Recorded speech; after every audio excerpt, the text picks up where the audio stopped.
I'm concerned about the 490 or 500 electric and natural gas suppliers licensed to operate in the Commonwealth and the Commission's ability to effectively regulate such a large number of suppliers. Often when I hear from constituents who've had a bad experience with an electric or natural gas supplier, the consumer entered into a supply contract with a broker rather than a company itself.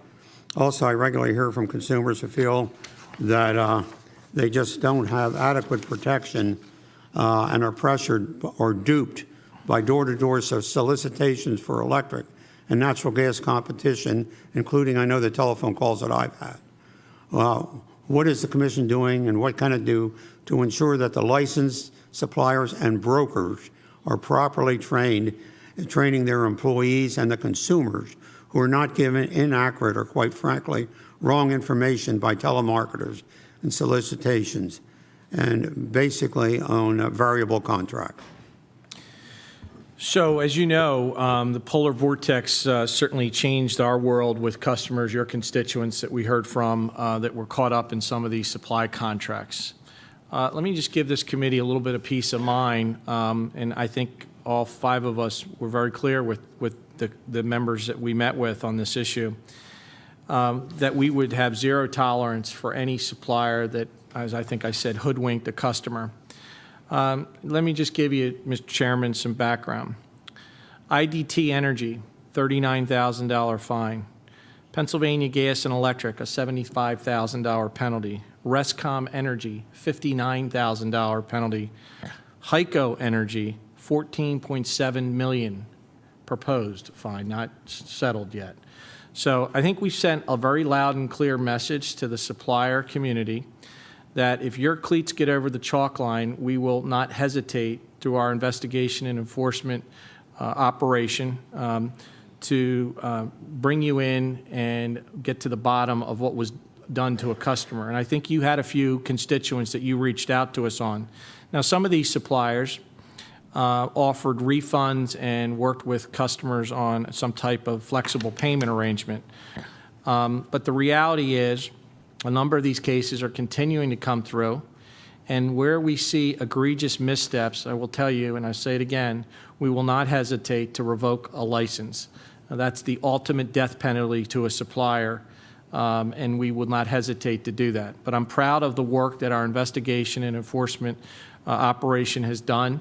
I'm also proud of the work, although it's created quite a strain at the Commission, our Bureau of Consumer Services. You know, Mr. Chairman, these cases, the volume of these cases and the overtime spent to get these customers in a safe haven, it's been a challenge for us. But I'll go back to what I said earlier. Actions speak louder than words. We've made it very clear to the Retail Energy Supplier Association. They need to do a better job from a peer review perspective on getting some of these suppliers that, to your point, used very aggressive marketing tactics to customers. I'm also proud to say that because of some of our aggressive actions, we've now put, I'll call it, new bumpers on some of these variable rate products. I know you and I might have a gentleman's disagreement on to ban variable rates. As I've said to you earlier, there are customers that have a risk tolerance and a risk capacity to want to be on this product. But if they don't follow the terms of those contracts, they don't see those price, if they're not notified on price fluctuations, it's a challenge.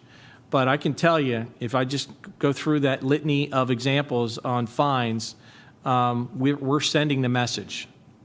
Other states, by the way, are well behind where we are in kind of adjudicating some of these cases.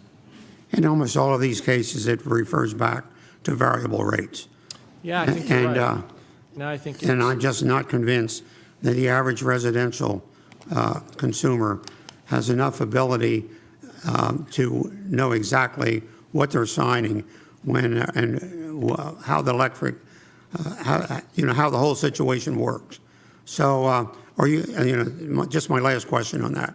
Are you doing any checking on that? I mean, is there any kind of? You have 500 people that are out there, brokers and companies that are selling energy. Is there any kind of checking that you do on a number of these companies, on yearly basis to make sure they're following the contract that they signed with you? We are. Just by way of background, our website, we have put up a video that, believe it or not, in fact, a number of members here have reached out to us, and we're doing kind of the difference between a fixed contract and a variable contract. We've also implemented, I see a note here, the Schumer box concept that we've made available. And the other thing is where there's price change in a contract, I believe because of the rulemaking that we embarked on. There's price notification changes and when the renewal is coming up for that contract. So those kind of steps have made it, I'll say, more consumer friendly and more consumer protection oriented versus letting the suppliers just go out there in the market. And I will say this, a concern that I have, Mr. Chairman, is a lot of these sales folk are on commission basis. Right. And so hence the end of the pay period and you haven't met your quota. I think there's been times where we've had a couple sales and marketing types upsell a product they shouldn't be offering to a customer. Again, at the end of the day, what happens there is what I've alluded to earlier, is these EGS fines. And they've been pretty, they've sent a loud and clear message to the industry. We mean business. Yeah, I'll never forget when I had a gentleman from a small church right outside of Harrisburg came in to see me that usually they had been paying a very small church $500 for heat and electric, and all of a sudden got a bill for $2,500, and the following month for $2,000. And he said, what are they going to do? Are they going to turn my heat and they're going to turn my electric off? And those kind of tales are telling. And there's people out there that have been hurt. And that's why I guess I have a strong feeling on variable rates for, for our consumers. Thank you, Mr. Chairman.